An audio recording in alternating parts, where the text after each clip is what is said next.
correct me if I'm wrong, but I think the Muslim population of Britain now is around 7 or 8%. And you could argue that they now control a significant number of seats in the parliament.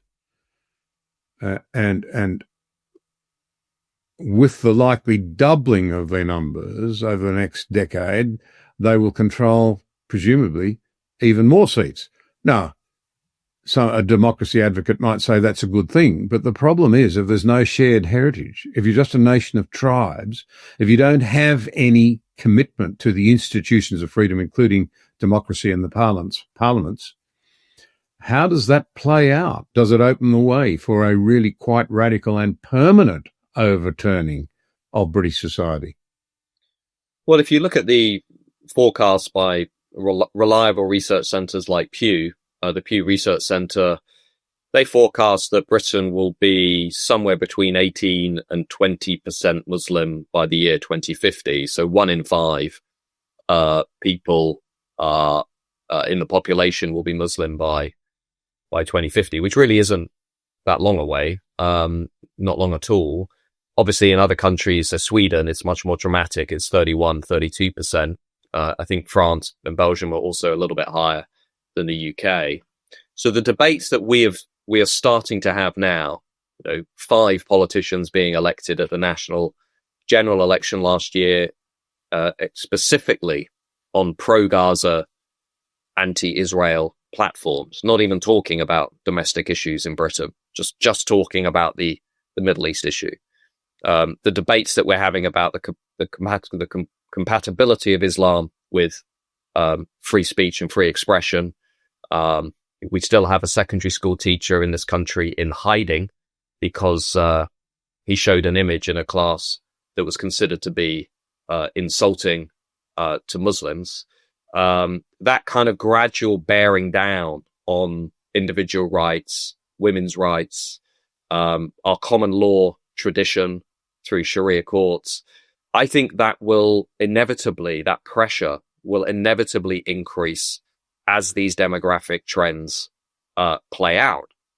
But what worries me more than that is the complete refusal and inability of anybody in Westminster to even have an open and frank discussion about what you could do to stop some of that from happening or try and get ahead of it. Even by us having this conversation, inevitably somebody will say, well, Matt is engaging in sensational, inflammatory discussion that is Islamophobic. That is the level of debate that we have in this country. You can't even come forward and say, okay, why don't we have a much more ambitious strategy for ensuring integration within these communities? I mean, if you read, for example, if there's one book I could recommend which really had made an impression on me, it was Ed Hussein's book Among the Mosques, where he turned up at random to I think a few dozen mosques in the UK. He didn't tell people he was coming,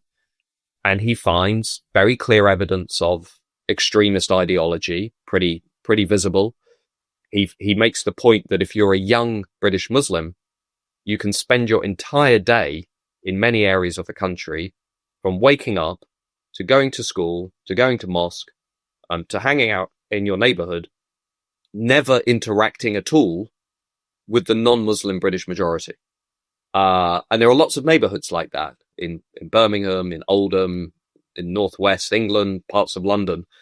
And I still don't think we've even come close to reckoning with the collapse of civic integration in our country. It's been 24 years since we had riots across northern England, and Tony Blair's government said, okay, we've got to do something about the fact that people are living parallel lives. That was the phrase. People were living parallel lives.